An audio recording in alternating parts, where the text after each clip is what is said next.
जय बोलो देवादिदेव 1008 श्री भगवान महावीर स्वामी की। अहिंसा परमो धर्म की। परम पूज्य आचार्य गुरुवर श्री विद्यासागर जी महाराज की। पूज्य मुनि श्री 108 प्रमाण सागर जी महाराज की।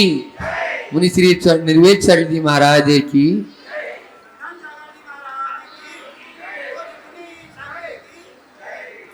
पंच कल्याणक प्रतिष्ठा महोत्सव के अंतर्गत आप सब गर्भ कल्याणक मना रहे हैं। सामान्य रीत्या गर्भ धारण की क्रिया को पाप की क्रिया और एक सांसारिक क्रिया के रूप में माना जाता है, लेकिन आज हम आप सब भगवान के इस गर्भधारण पर उत्सव मना रहे हैं और उस गर्भ धारण की क्रिया को गर्भ कल्याणक के रूप में देख रहे हैं। आखिर क्यों? ये इसलिए कि भगवान का ये अंतिम गर्भ है और भगवान का ये गर्भावतरण सारे जगत के कल्याण के लिए है। हर कोई जो इस धरती पर जन्म लेता है, माँ के गर्भ से बाहर आना होता है, लेकिन ज्यादातर लोग तो जन्म मरण के चक्र में ही उलझे रहते हैं।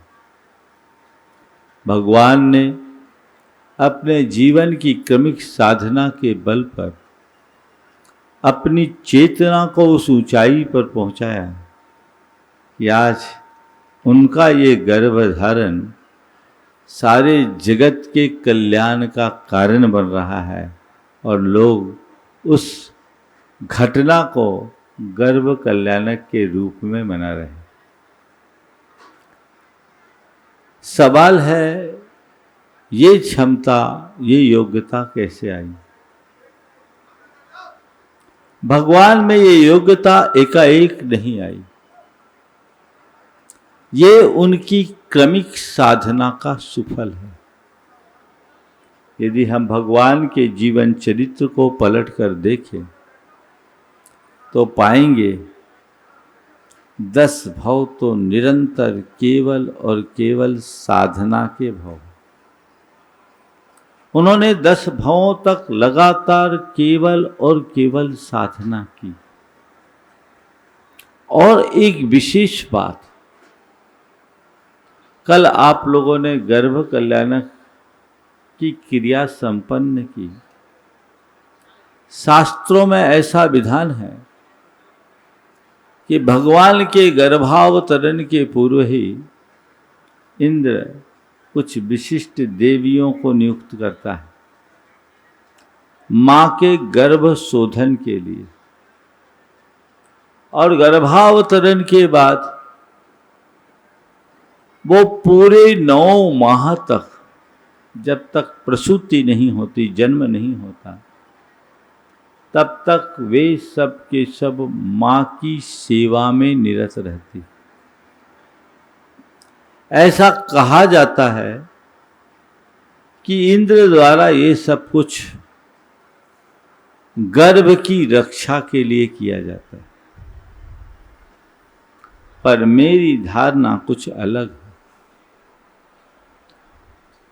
भगवान तद्भव मोक्षगामी हैं। उन्हें उनके जीवन में किसी भी प्रकार की कोई भी असुरक्षा तो है ही नहीं। फिर ये उपक्रम क्यों? तो मैं कहता हूं, ये सब नियुक्तियां गर्भ की रक्षा के लिए नहीं, संस्कारों की रक्षा के लिए, संस्कारों की रक्षा के लिए। क्योंकि किसी भी मनुष्य का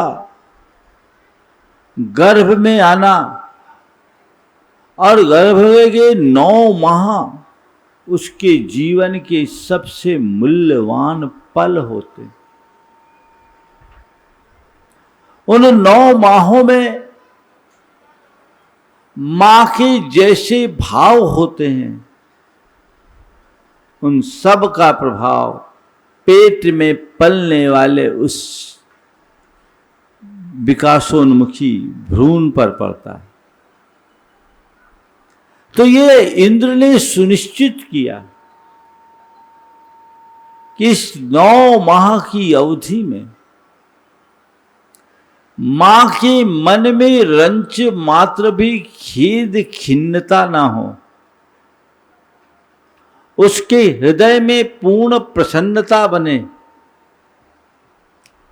और उसी प्रसन्नता को बनाए रखने के लिए इंद्र के द्वारा 8 या 6 देवियां और उसके अलावा 56 कुमारियों को और नियुक्त किया जाता है, ताकि इस पूरी अवधि में मां का जीवन आमोद प्रमोद, ललित कला और पौरुष और पराक्रम की गाथाओं के साथ बीते, ताकि पेट में पलने वाले उस संतान का जीवन प्रतापी और प्रभावी बन सके।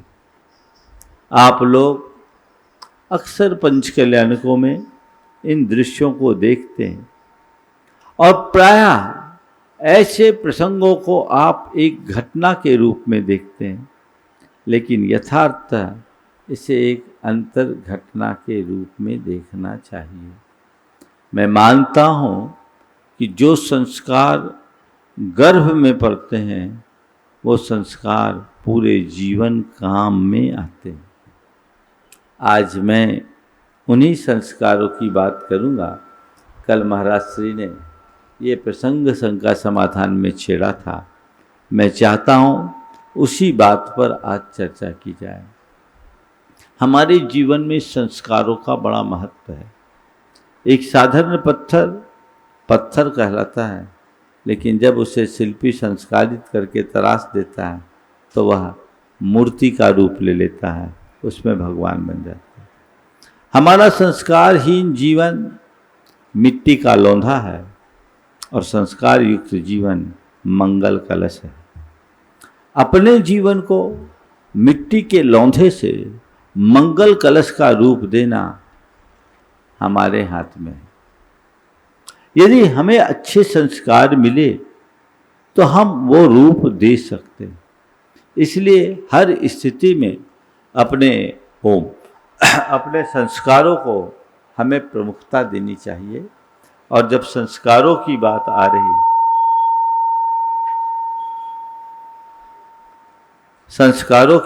रही है तो आज मैं 4 संस्कार की बात करूंगा।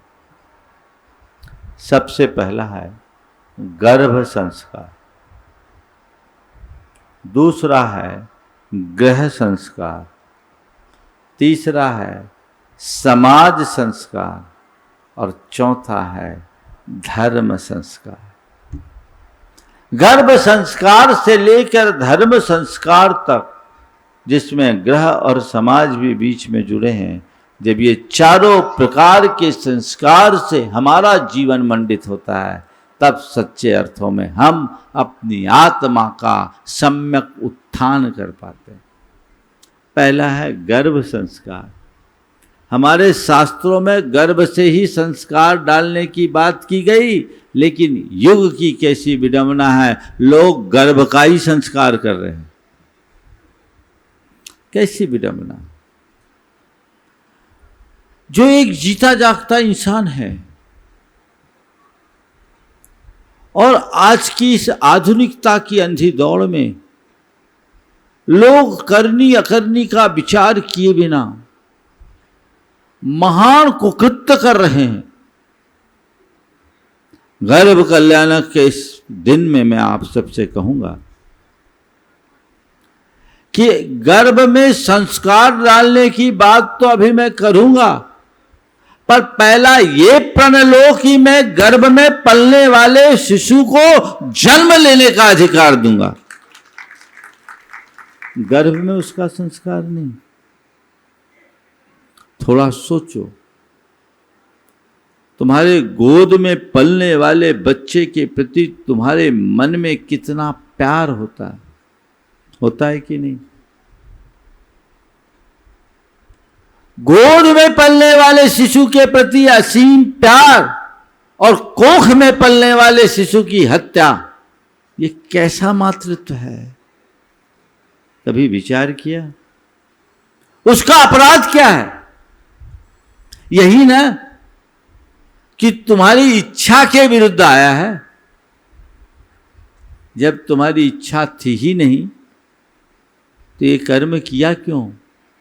बीज क्यों बोया? अगर बीज बोया है तो फल खाने की भी तैयारी होनी चाहिए, और यदि ऐसा नहीं करते तो ये महान अनर्थकारी है। पंच कल्याणक के इस महोत्सव में मैं आप सबसे कहूंगा, पहला प्रण ये ले कि अपने जीवन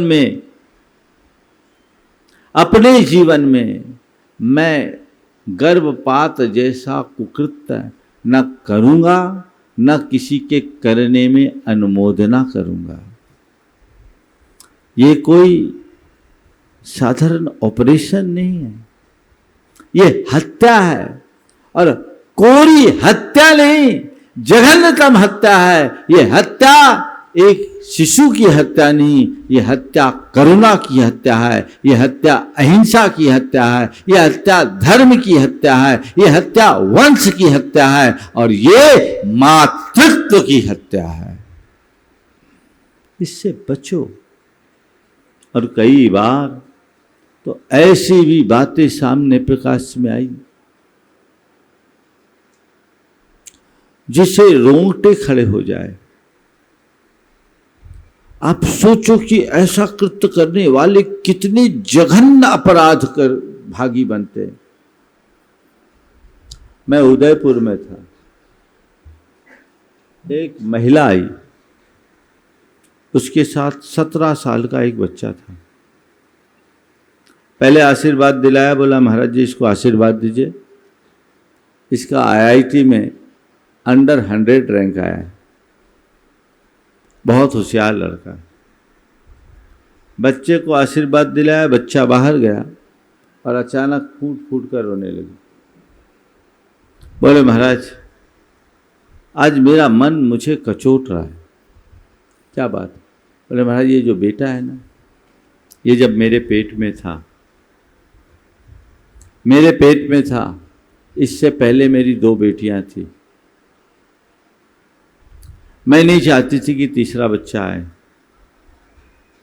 महाराज जी सबके कहने पर मैंने एबॉर्शन का मन बना लिया और सोचा इसको अबॉर्ट करा दूं। डॉक्टर के पास गई। महाराज वो डॉक्टरनी बहुत समझदार थी और उसकी बड़ी कृपा हुई मुझ पर। उसने मुझे समझाया और कहा कि ऐसा मत करो, जो बच्चा है उसको आने दो, जो होगा सो अच्छा होगा, और ऐसा करोगे तो तुम्हारे लिए बहुत सारे कॉम्प्लिकेशंस भी होंगे। उसने मुझे पाप का पाठ पढ़ाया। महाराज मुझे उसकी बात समझ में आ गई। मैं पति और ससुराल वाले की इच्छा के विरुद्ध मैंने तय किया, अब जो होगा उस बच्चे को जन्म दूंगी। और महाराज जब बच्चा हुआ तो बेटा देखकर सब फूले न समाए।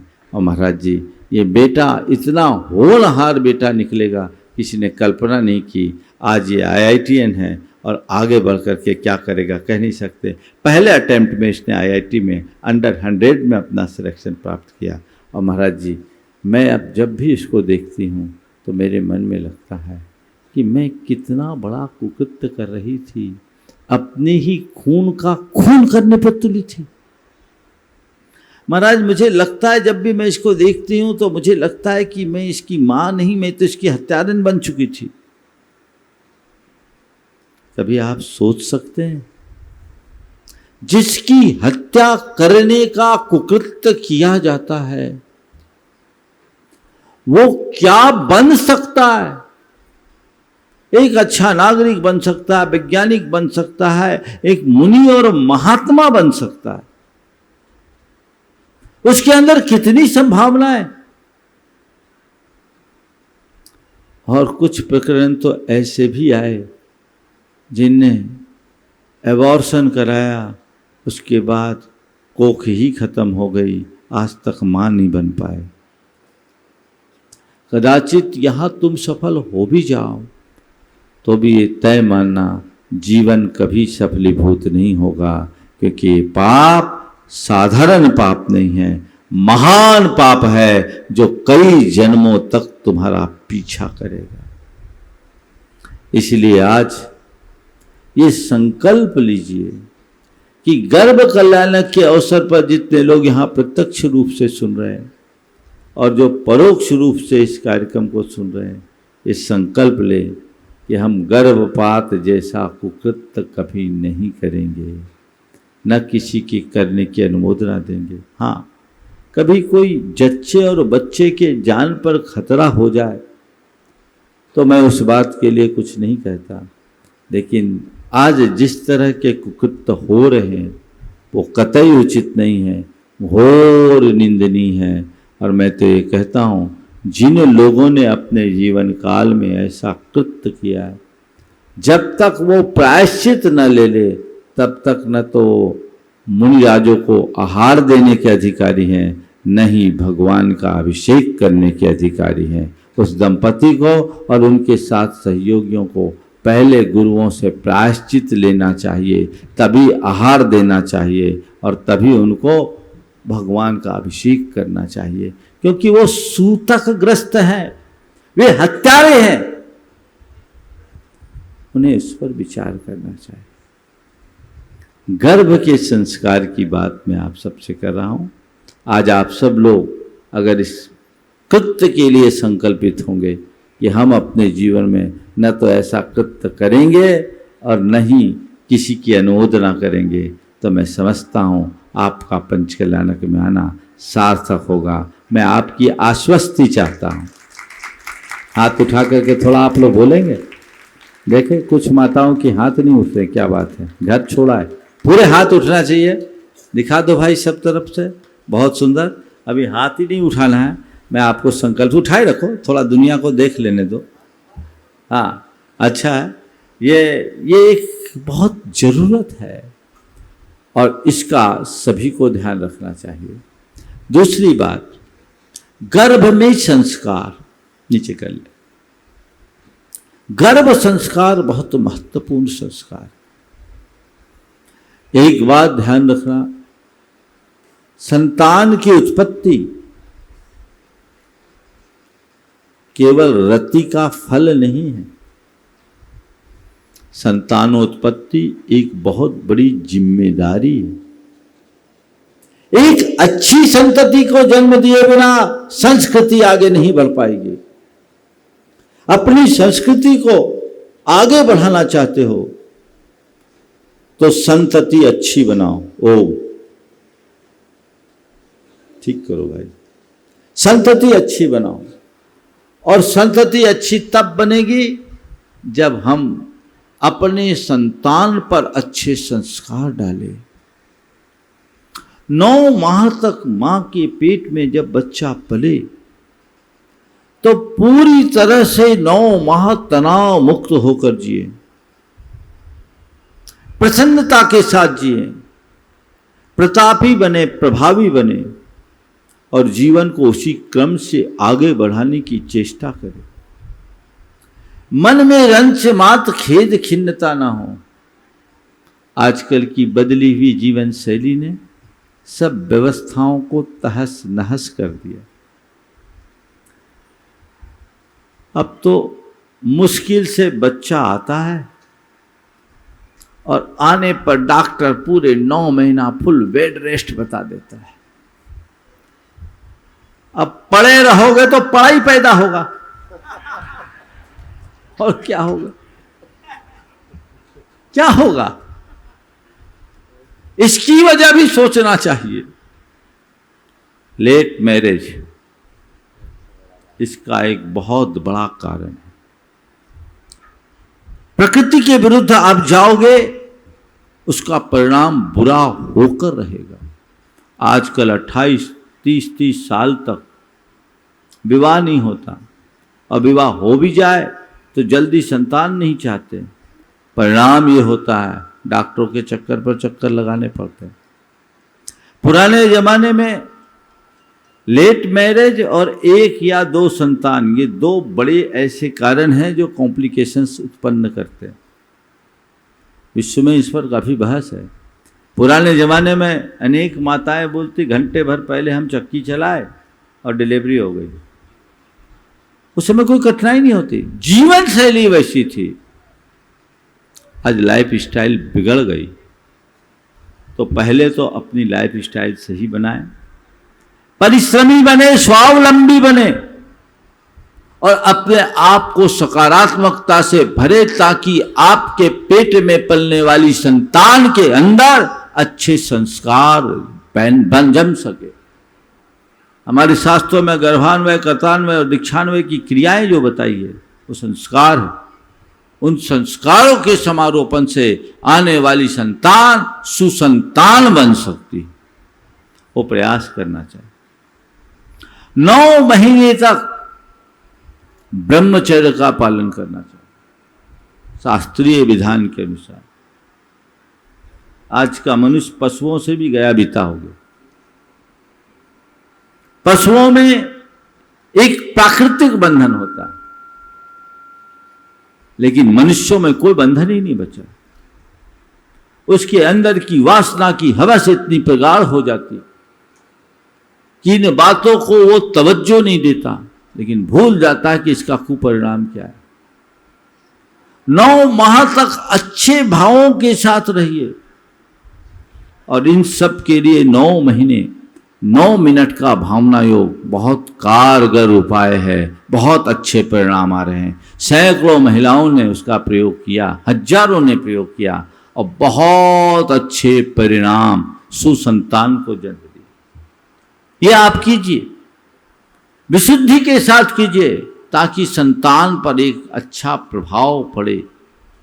9 मिनट कोई बड़ी चीज नहीं, बल्कि 3 बार करो तो और उत्तम है। श्रम करो और अपने जीवन को उसी अनुरूप ढालने की चेष्टा करें, तो जीवन में एक बहुत बड़ा बदलाव घटित तो हो सकता है। गर्भ में संस्कार की कहानी हमें अर्जुन और सुभद्रा की कथा पता होना चाहिए। काश सुभद्रा की आंखें नहीं लगी होती तो अभिमन्यु हम सबके बीच नहीं गया होता। लेकिन क्या बताऊं, आज कई सुभद्राओं के सोने से अभिमन्यु को असमय में मरना पड़ रहा है। सुभद्राओं को जागने की जरूरत है। तुम सुभद्रा हो, तुम्हें अपने अभिमन्यु को बचाना है, और वो तभी संभव होगा जब तुम पूरी तरह जागृत होगी। जगा के रखिए अपने आप को। अपनी चेतना को जगाए बिना आप अपने जीवन का उत्कर्ष नहीं कर सकते। वो अवधि एक प्रकार से तपस्या की अवधि। तो गर्भ संस्कार को अच्छा बनाए। दूसरे क्रम में ग्रह संस्कार। गर्भ में संस्कार तो मां ने दे दिए, लेकिन मां ने जो संस्कार दिए उनके पल्लवन के लिए आधार क्या है? घर है। घर के संस्कार अच्छे होंगे तो संतान अच्छी होगी, और घर के संस्कार यदि विपरीत होंगे तो सब कुछ उल्टा हो जाएगा। संतान पर अच्छा असर पड़ता है घर पर। घर का कहते परिवार संस्कारों की टकसाल होती है। जैसे संस्कार मिलेंगे, परिवार का जैसा संस्कार मिलेगा, जैसा वातावरण मिलेगा, बच्चे पर वही प्रभाव होगा। जैसे हो, मैंने सुना एक जेब कतरे को बच्चा हुआ, लोग उसे देखने गए। दंपति जेब कतरे थे। थोड़ा सावधान होना, अभी तो उन लोगों का सीजन चल रहा है। देखने गए, बच्चा मुट्ठी बंद किए हुए थे। प्राय ऐसा होता नहीं, नवजात बच्चा मुट्ठी बंद किए, खुलवाने की कोशिश किए, खोलने को तैयार नहीं। जब मुश्किल से खोला तो देखता क्या, उसके हाथ में अंगूठी थी। अंगूठी, और कोई उसे देखने गया था, वहाँ बाजू में उसकी अंगूठी उसने रखी होगी, किसी वजह से उसने उठाकर दबा लिया, और लोगों ने बताया जेब कतरे का बेटा है, जन्म से चोरी के संस्कार लेकर के पैदा हुआ। तुम्हारे घर का जैसा वातावरण होगा संतान पर वैसा ही असर होगा। पहले घर में सारे संस्कार सुरक्षित रहते थे, बच्चों को घर से ही वह सब कुछ सीखने को मिल जाता था, देखकर समझकर। सारी सामाजिक धार्मिक रीतियों का बोध होता था, सामाजिक धार्मिक संस्कारों से बच्चे ओतपोत हो जाते थे। धार्मिक संस्कार और सामाजिक संस्कार और सरोकार सब उन्हें प्राप्त हो जाते थे। अब धीरे धीरे धीरे धीरे घर की सारी व्यवस्थाएं बिगड़ गई और टीवी ने आकर आपको वह सब परोसना शुरू कर दिया जिसका आपके जीवन में न कोई अर्थ है न औचित्य है। संस्कारों का ये हाल हो रहा है कि हमने सुना है कि महानगरों में तो अब ठटरी बांधने के लिए भी इवेंट वाले को बुलाना पड़ता है। आज की पीढ़ी को ये भी पता नहीं कि कोई मर जाए तो उसका अंतिम संस्कार कैसे करे। परंपराएं छिन्न हो रही है, मूल्य लुप्त हो रहे हैं। ऐसी स्थिति में क्या होगा? पहले इन सब चीजों को महत्व दिया जाता था क्योंकि संयुक्त परिवार था, प्रेम परस्परता और सहजीवन की हमारी प्रवृत्ति थी। उन सब चीजों से लोग सीखते थे एक दूसरे को देखकर। अब वो सब चीजें खत्म हो गई और हर व्यक्ति का चित्त पूरी तरह आत्म केंद्रित हो गया और व्यक्ति की दृष्टि पदार्थोन्मुखी होते जा रही है। इसने हमें पूरी तरह से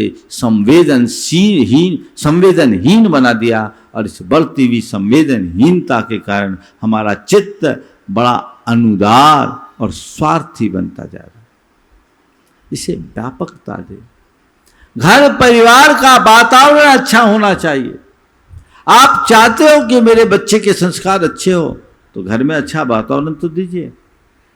आजकल माँ बाप कहते हैं हमारा बच्चा सुनता नहीं है, ज्यादातर लोगों की शिकायत है ना, हमारा बच्चा सुनता नहीं है। तो तुम ये बताओ, तुम अपने बच्चों को सुनाने लायक हो कि नहीं? पहले ये भी तो देखो। मेरा बच्चा सुनता नहीं है ये बात मान लिया, बच्चे को सुनना चाहिए, पर बाप ऐसा क्यों नहीं बना कि बच्चा उसकी सुन पाए? वातावरण भी तो दो। कहीं ना कहीं बाप की भी तो गलती है। आप वैसा आदर्श उपस्थित करो, खुद अपना आचार व्यवहार करो। बच्चों के उज्जवल भविष्य के लिए आपको अपना त्याग करना चाहिए। सिंगापुर में एक दंपति मल्टीनेशनल कंपनी में काम करते हैं। क्या त्याग होता और घर का संस्कार क्या होता, आप सबको इसे ध्यान से सुनना चाहिए। उस दंपति ने जब पेट में बच्चा आया, पहला बच्चा आया, तय किया इस बच्चे के भविष्य को सुरक्षित रखने के लिए हम लोगों को संयम रखना होगा और ये तय कर लिया कि ऑफिस पीरियड के अलावा हम इंटरनेट का प्रयोग नहीं करेंगे। दोनों ने तय कर लिया कि ऑफिस टाइम के अलावा हम इंटरनेट का प्रयोग नहीं करेंगे। घर में बेसिक फ़ोन चलेगा, स्मार्टफोन नहीं चलेगा। ऑफिस में जो हमें करना है वो करेंगे, बाकी नहीं। उसके बाद उनका बच्चा 3 साल का था। मेरे सामने वो बच्चा था और एक दूसरे का बच्चा था, वो मोबाइल पकड़ा हुआ था। उसने उसकी मम्मी से कहा, आंटी इतने छोटे बच्चे को आप मोबाइल दे रहे हो, ये अच्छी बात नहीं है, इससे रेडिएशन होता है, इसके लिए अनहेल्दी होगा। एक 3 साल का बच्चा दूसरे को सिखा रहा है। जब मैंने ये देखा मुझे बहुत अच्छा लगा और आश्चर्य भी हुआ। तब उनके माता पिता ने बोला, महाराज ये हम लोगों ने त्याग किया है और ये तय कर लिया कि जब तक हमारा बच्चा बड़ा नहीं होगा हम ऑफिस से बाहर इंटरनेट का प्रयोग नहीं करेंगे। एक माँ बाप ये है और आज की माँ पिता ऐसे हैं कि बच्चा थोड़ा रोए तो मोबाइल पकड़ा दो। आप ऐसा करके अपराध नहीं कर रहे क्या? आपको विचार करना है, आप अपने बच्चों के माता पिता हो या शत्रु, विचारने की बात है। अपने जीवन में संयम चाहिए, तब जीवन में बदलाव घटित होगा। चीजें आप पकड़ा करके बैठोगे और आप कहोगे कि बच्चा इन चीजों के लिए मचलता है, बच्चा उससे दूर रहे, बच्चा तो वही अपनाएगा जो आप चाहते हैं। संस्कार देने के लिए आपको खुद समझदारी का परिचय देना होगा और समझदारी के परिचय के साथ साथ अपने बच्चों के साथ स्नेह और समय भी देना पड़ेगा। आज घर परिवार में संस्कारहीनता का एक बड़ा कारण यह है कि माता पिता के पास बच्चों के लिए समय ही नहीं, समय का अभाव, सब व्यस्त हैं। मैं आप सबसे कहता हूं, बच्चों के लिए आप अगर कुछ इन्वेस्ट करना चाहते हैं तो सबसे बड़ा इन्वेस्टमेंट है समय का। उन्हें समय दो, और कुछ दो या ना दो। आज के बच्चे इतने तेज होते हैं कि बाकी चीज़ें तो खुद सीख लेंगे, पर समय ही नहीं, स्नेह ही नहीं, तो बच्चे आगे बढ़ेंगे कैसे? उनके हृदय में वो संस्कारशीलता आएगी कैसे? घर का वातावरण अच्छा बनाइए, कुलाचार के प्रति दृढ़ता लाइए। पहले कुलाचार के प्रति प्रतिबद्धता थी। कोई भी क्रिया अगर कुलाचार के विरुद्ध होती थी तो परिवार में उसकी सख्त आपत्ति होती थी और उसका परिणाम होता था दूसरा कोई सोच भी नहीं सकता था। आजकल कुलाचार का तो कोई अर्थ ही नहीं समझते। ध्यान रखना, जिस घर में कुलाचार है वहाँ कभी दुराचार नहीं होगा, और जहाँ कुलाचार की उपेक्षा होगी दुराचार को रोक नहीं सकोगे। कुलाचार का दृढ़ता से पालन बहुत जरूरी है, उसको आप अपनाइए। मद्य मांस मधु का त्याग, रात्रि भोजन का त्याग, अपने ये तो खान पान की बात है, और अहिंसा, करुणा के प्रति लगाव जुड़ाव हमारे कुलाचार का अंग है, जिसे हर घर में पूरी तरह से पुष्ट करके रखना चाहिए। जब तक ये सब होगा तब तक सब कुछ सुरक्षित है, और इसके अभाव में सब तहस नहस हो जाने वाला है। तो कुलाचार के प्रति अपनी दृढ़ता जगाइए।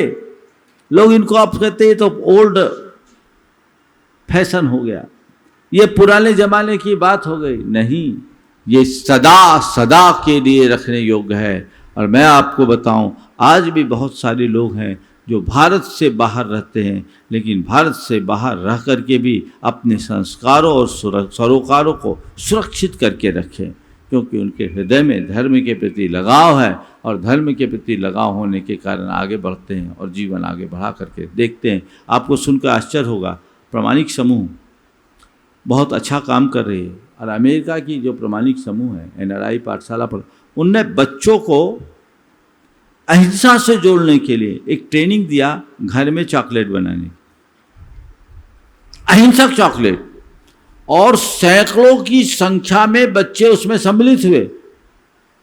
उनने उसे सीखा, परिवार के लोग सीखे और अपने घर में प्रयोग करना शुरू कर दिया। क्यों? हमें अपने घर को अहिंसक बनाए रखना है। ये संस्कार की प्रेरणा थी। जिनके घर में प्रेरणा है वो चलते। और आप लोग, अरे अपना आजकल तो सब चलता है, क्या कहते हो आप? आजकल तो सब चलता है। चलता है कहकर धर्म को ही चलता कर दोगे तो तुम भी चलते पुर्जे हो जाओगे। किस काम का?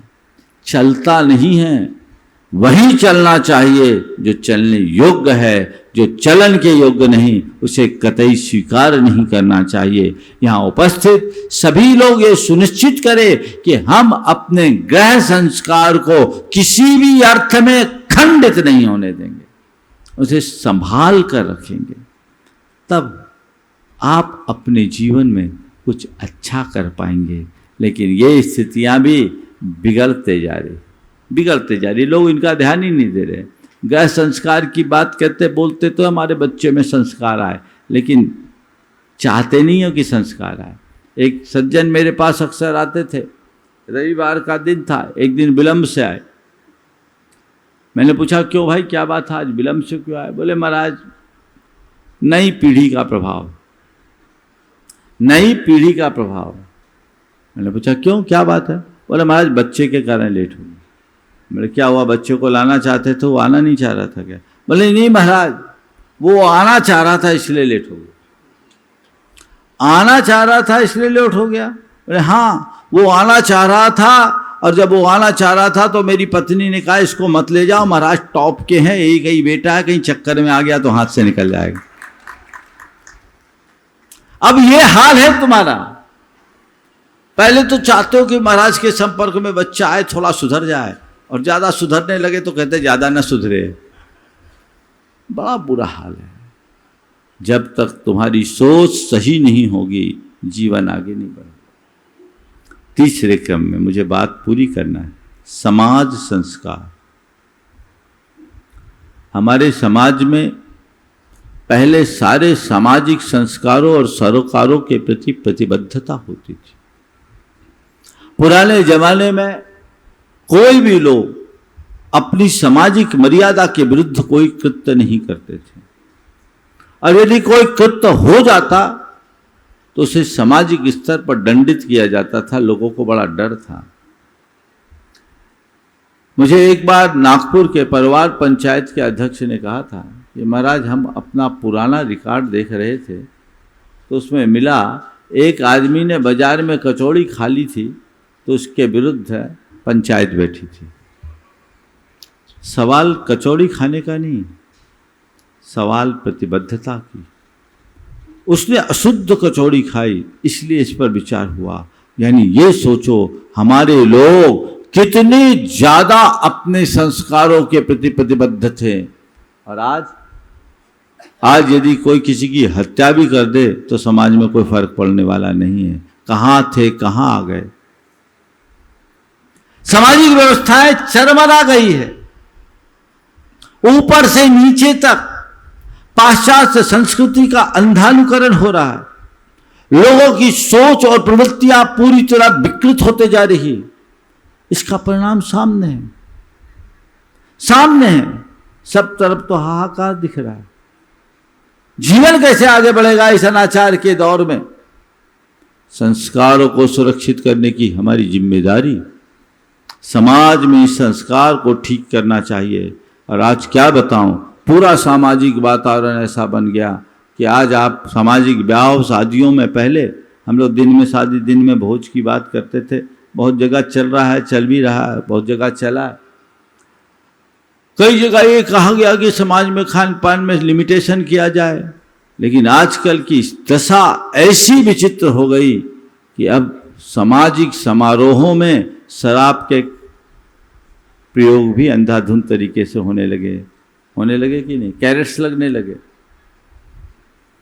उस समय मुझे बड़ा दुख और क्षोभ हुआ जब एक सज्जन ने मुझे बताया कि एक महानगर में किसी के बेटे की शादी थी, और कई लोगों के ऐसी परंपरा है कि शादी का कार्ड भगवान के दरबार में रखते हैं, गुरु होते तो गुरु को भी रखते। वहां एक मुनि महाराज थे, उन्होंने वो कार्ड मुनि महाराज के पास भी रखा। वो कार्ड क्या था? एक डब्बा था। उसे खोला तो उसमें शराब की बोतल थी, छोटी सी शीशी थी। सोचने की बात है, समाज कहां जा रही, हम किस दिशा में जा रहे हैं? हमारे समाज के तथाकथित संभ्रांत लोग अपनी समृद्धि की आड़ में कितने प्रकार के अनाचारों को पुष्ट कर रहे हैं, और आप सब मूक दर्शक बने बैठे हैं।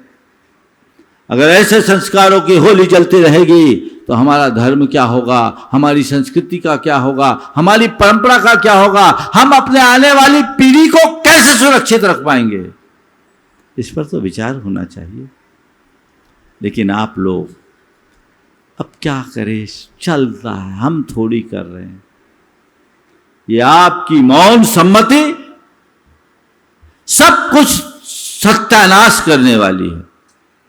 इस पर जागरूकता होना चाहिए। मैं आपसे कहता हूं, कहीं भी अगर सामाजिक संस्कारों के विरुद्ध कार्य हो, आप वहां से लौट आइए, और केवल लौटिए मत, अपनी आपत्ति दर्ज करके लौटिए कि मैं इस वजह से लौट रहा हूं क्योंकि ये संस्कारों के विरुद्ध है। महाराज, व्यवहार बिगड़ जाएगा, व्यवहार बिगड़ जाएगा। तुम्हें व्यवहार की चिंता है, हमें संस्कार की चिंता है। संस्कार सुरक्षित है, सब सुरक्षित है, और संस्कारहीन व्यवहार तो राक्षसी व्यवहार कहलाता है। हमें उसकी कोई परवाह नहीं, उससे बचना चाहिए।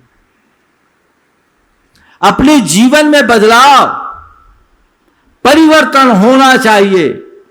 जहां हमारी सामाजिक मर्यादाओं का हनन हो, हम उसका परहेज करेंगे, इसका संकल्प लीजिए और हम खुद के संस्कारों को सुरक्षित रखेंगे, समाज के संस्कारों को आगे बढ़ा पाएंगे। ये प्रयास होना चाहिए। आजकल की उच्च शिक्षा संस्थानों में जो दशा है भयानक, पूरे समाज का रूप बदलता जा रहा है। नई पीढ़ी पूरी तरह से पथभ्रष्ट होते जा रही है। हमने युवाओं के लिए बहुत सारे कार्यक्रम किए, act program, accept change and transform, ये हमारा प्रोग्राम होता है। उस प्रोग्राम में जब युवा आते हैं, युवतियाँ आती हैं, उनसे जब मैंने बात की, उसमें एक कन्फेशन का सेशन होता है, 3 दिन का कार्यक्रम, उसमें एक कन्फेशन का सेशन। उस कन्फेशन के सेशन में जो बात आती है वो समाज की घिनौनी तस्वीर को प्रकट करती है। उसमें से 80% लड़कियां शराब और रिलेशनशिप से जुड़े होते हैं। लड़के भी 80%। आप सोचिए आप क्या कर रहे हैं। आपने तो सोच लिया कि मेरा बेटा और मेरी बेटी बाहर पढ़ रही, बहुत अच्छे से पढ़ रही, आप अपनी गाढ़ी कमाई उनके लिए खर्च करते हो, लेकिन वो कहाँ जा रहे। कोरोना के दौर में जब शराब की दुकान खुली, अखबार की एक कटिंग मुझे लोगों ने दिखाई, शराब की दुकान में लाइन लगी थी और सबसे लंबी लाइन लड़कियों की थी। ये क्या है? और आपको घटना बताऊं, मैं इसी विदिशा में था 2001 में। एक युवक मेरे पास मेरे प्रवचन के बाद आया, फूट फूट कर रोने लगा, और यहीं के एक उच्च शिक्षा संस्थान में पढ़ता था। इंस्टीट्यूशन का नाम मैं नहीं ले रहा हूं, समझ जाना। और उसने रोते हुए कहा, महाराज मुझे प्रायश्चित चाहिए, मुझसे बहुत बड़ी भूल हो गई। बोले क्या हुआ? बोले मैंने 2 बार शराब पी ली। मुझे आश्चर्य हुआ कि तुमने और शराब कैसे पिया, ये क्या हो गया? जिस लड़के ने 12वीं तक बाजार का पानी नहीं पिया, वो लड़का शराब पीने के पश्चाताप के लिए प्रायश्चित मांग रहा है। मुझे भी आश्चर्य हुआ, क्या हुआ? बोला महाराज क्या बताऊं, कॉलेज में गया, इंजीनियरिंग कॉलेज में गया, और शुरुआत में रैगिंग के नाम पर हमारे सीनियर्स ने बियर की गिलास में पानी मिला करके दिया।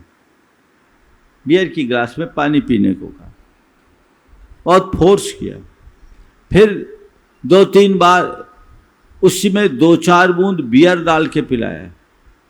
महाराज बार बार प्रेशराइज किया, तो मेरे मन में भी आया एक आध बार एंजॉय करके देखना चाहिए। महाराज मैंने शराब पी ली, आज आपके प्रवचन से मेरा हृदय कचोटा और मैं आपके चरणों में आया प्रायश्चित। ये आज की तस्वीर है। आपकी आंखों में पट्टी है, रूप बड़ा घिनौना होता जा रहा है, क्योंकि आप संस्कारों को तवज्जो दे ही नहीं रहे। आप अपने बच्चों की अच्छे से अच्छी शिक्षा की बात करते हैं, अच्छे से अच्छे संस्कारों की कहाँ बात है। जितनी तत्परता से आप अपने बच्चों को स्कूल भेजते हैं, उतनी तत्परता आप पाठशाला के प्रति क्यों नहीं दिखाते, जहां संस्कार मिले। आप अगर ऐसा नहीं करेंगे तो आप बहुत बड़े अपराधी हो। ध्यान रखना, कुरान काव्य में लिखा है, जो लोग संतान को जन्म देकर उसे उत्तम संस्कार नहीं देते, वे केवल धरती का भार बढ़ाने का अपराध करते हैं। संतान को जन्म देकर जो उत्तम संस्कार नहीं देते, वो धरती का भार बढ़ाने का अपराध करते हैं। तय करो, तुम माँ बाप हो, तुम अपने संतान के जनक जननी हो या अपराधी, क्या बनना चाहते हो? ये एक बहुत बड़ा नैतिक और सामाजिक अपराध है।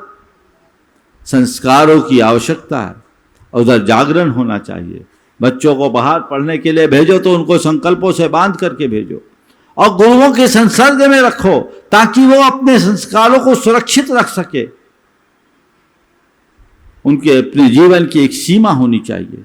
उस सीमा रेखा के भीतर अगर बच्चे रहें तो उनके जीवन में बहुत बड़ा बदलाव आ सकता है और वे भटकाव से अपने आप को बचा सकते हैं।